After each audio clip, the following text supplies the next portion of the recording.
NASA'nın 55 yaşlı əməkdaşı, elmlər doktoru Ingrid Honkala ölümdən sonraki həyatla bağlı hər kəsi heyrətə gətirən açıqlamalar verib. 3 dəfə ölümün astanasından dönən alim hər dəfə eyni mənzərə ilə qarşılaşdığını bildirib. Publicas Mirror nəşrinə istinadən xəbər verir ki, Ingrid ilk dəfə bu hissi 2 yaşında buzlu suya yıxılarkən, ikinci dəfə 25 yaşında motosiklet qəzasında, sonuncu dəfə isə 52 yaşında cərrahiyyə masasında yaşayıb. ABŞ Hərbi Dəniz Qüvvələrində və NASA'da çalışmış alim qeyd edir ki, can verən hallarda onda panika deyil, sonsuz bir sakitlik yaranıb. Stat: "Mən cansız bədənimə kənardan baxırdım. Şüur zamanın və qorxunun olmadığı təmiz bir işıq sahəsinə çevrilmişdi. Orada həyatla tam bir vəhdət hiss edirdim." Statın sonu. Ingridin sözlərinə görə o həmin vəziyyətdə anası ilə zehni olaraq əlaqə qura bilib. Maraqlıdır ki, sonradan onun və anasının həmin anla bağlı xatirələri tamamilə üst-üstə düşüb. NASA əməkdaşı o dünyada sözsüz ünsiyyət quran işıq varlıqları ilə rastlaşdığını da qeyd edib. Bu qeyri-adi təcrübələr onu reallığı araşdırmaq üçün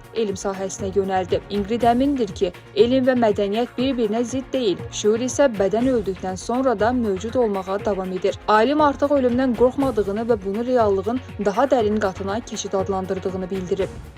Videomuzu bəyəndinizsə kanala abunə olmağı və videonu bəyənməyi unutmayın.